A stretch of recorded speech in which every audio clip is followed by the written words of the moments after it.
truth.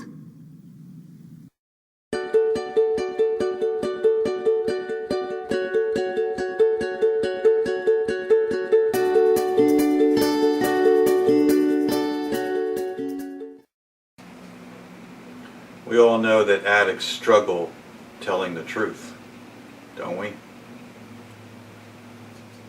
Should we be a little less kind and say addicts lie?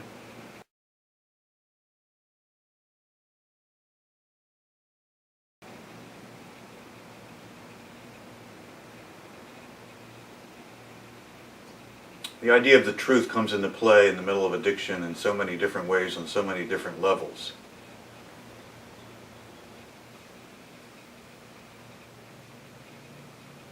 So I want to begin a conversation where we can examine the role that the truth plays in addiction and then in recovery as well. I have a lot of ideas about the truth that might be a little different from what we're used to, what we conventionally think of when we use the term truth.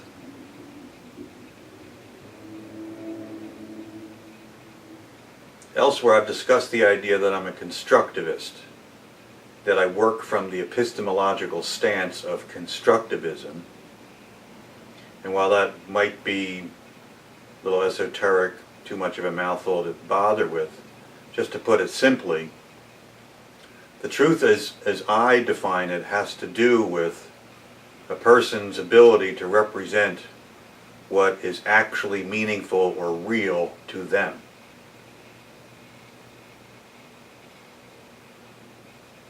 So it has nothing to do with facts or facticity per se. It has to do with the congruence between what a person represents as their emotional or meaningful reality and what their actual emotional or meaningful reality might be.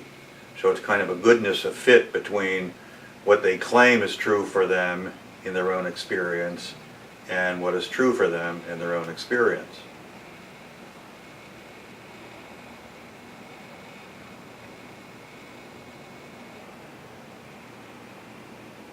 So why is this distinction important? It's pretty clear that lying to other people can cause some interpersonal harm. Nobody likes to be lied to. And anybody who's been lied to by another more than once should be developing some trust issues with that person, shouldn't they? Hurts their feelings, it hurts their trust, it hurts the good faith basis that people want to have as a platform for their interpersonal relationships. You say what you mean what you say. Things are communicated in good faith between people. Most of the time when we think of lying, we're talking about it in the more pejorative sense of there being a deception that's self-serving. I deceive you to serve my own purposes. So there's a cost to you and there's a benefit to me.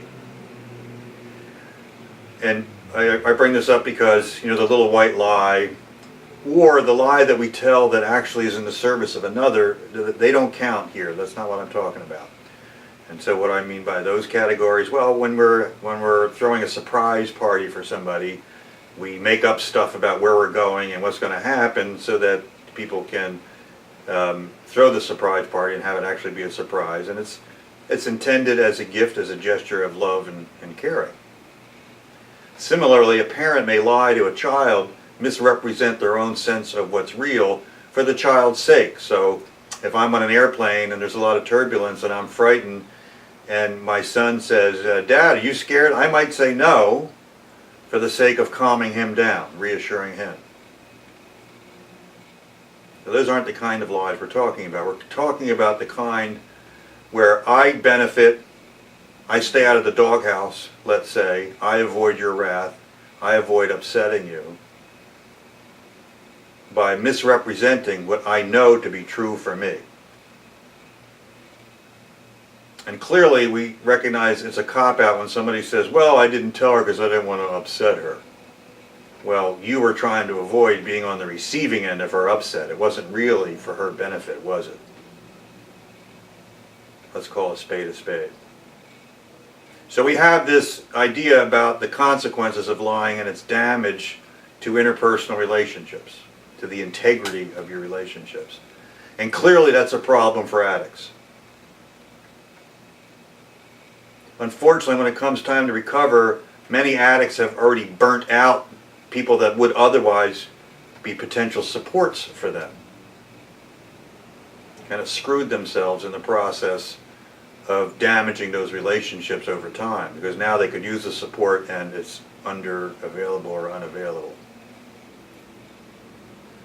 Clearly we have to conclude the interpersonal damage is pretty significant.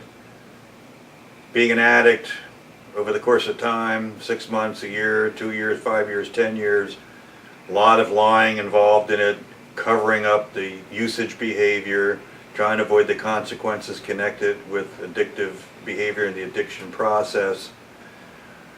The interpersonal damage is enormous and it's key, but in the end it pales in comparison to the problem that arises as a function of the addict lying to himself or lying to herself. If I practice hiding the truth from myself, when it comes time to finding my way back to the truth, I may have made this mission impossible. Think about it. In relationship, the other person is free to determine that I've lost credibility and take action based on that. And they only have to consult themselves, like, I don't trust this person, the addict, anymore. So I'm going to set limits, I'm going to create boundaries, and I'm going to take action based on this. I'm not just going to continue to be conned. But if it's you lying to you, you have nobody on the other end that actually could be counted on to be accountable for holding our feet to the fire. It's us talking to us.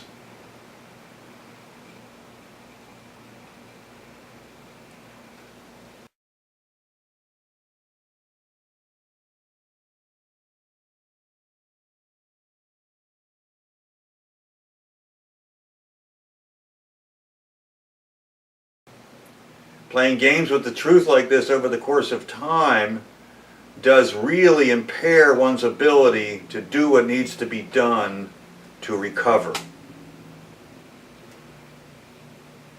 including the challenge of taking the first step and admitting you have a problem. How common do we think it is that the addict is the last one to admit the truth about the problem? It's classic addictive behavior, isn't it? This is really what denial is all about. It should be obvious that you have a problem, and you keep saying you don't, and then we wonder, like, are you that stupid? Can you not see the obvious? Or do you see the obvious and this is just your public portrayal? And so actually there's a lot of nuances to denial and the use of the term that I think are quite important, but I deal with them in a different lecture. The truth is an important tool that one has to rely upon, one has to use and use well in order to have a successful recovery.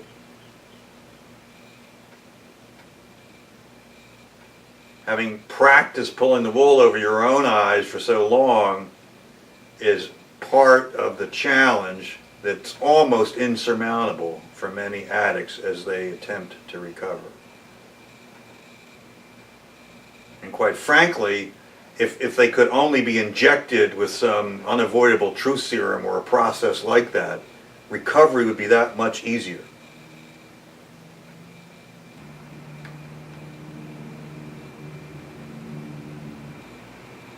So truth is crucial as a tool, truth discovery as a process, and the exchange of the truth as a means of restoring damaged relationships.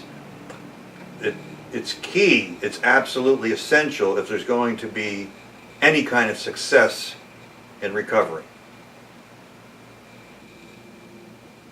And you kind of get a sense of people who seem to be in solid recovery, that their dance with the truth has radically improved and is consistent now in their life, making the possibility of integrity real again.